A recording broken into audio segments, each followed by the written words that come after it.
قال رسول اللہ صلی اللہ علیہ وآلہ وسلم کفا بالموت واعظا، وعظ نصیحت کے لیے موت کافی ہے۔ انسان کو بیدار کرنے، راہ راست پر لانے کے لیے، آخرت کی تیاری اور یاد دہانی کے لیے موت سے بڑھ کر کوئی وعظ و نصیحت نہیں ہو سکتی۔ اپنی آنکھوں کے سامنے کئی مشاہدات گزرے ہیں، کئی لوگوں کا اس بات سے رخصت ہو جانا، پھر انہیں اپنے ہاتھوں سے قبر کھود کر دفنانا، پھر جب جن لوگوں کا اس دنیا میں بہت بڑا مرتبہ تعارف تھا اب ان کا نام و نشان نہ ہونا، پھر ان سب سے بڑھ کر یہ ہم سب کو ایک دن دنیا سے رخصت ہونا، ان تمام کاموں کی یاد دہانی کرانے کے لیے موت سب سے بڑا ذریعہ ہے۔ آج قبروں میں ہیں، کل قبر میں ہوں گے۔ آپ صلی اللہ علیہ وسلم کا ارشاد ہے، عقل مند وہ ہے جو نفس کا محاسبہ کرتا رہے، مرنے کے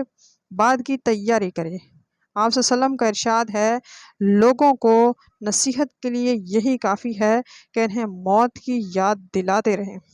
آپ صلی اللہ علیہ وآلہ وسلم کا ارشاد ہے کہ اے لوگو، دنیا کی لذت میں سرشار ہوئے جاتے ہو، جس چیز کی کثرت یاد کرتے رہا کرو جو لذت کو مٹانے والی ہے، یعنی موت۔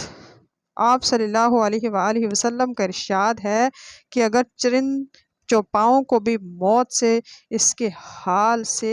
اتنی ہی آگاہی ہوتی ہے جتنی کہ تمہیں ہے، تو کسی بھی انسان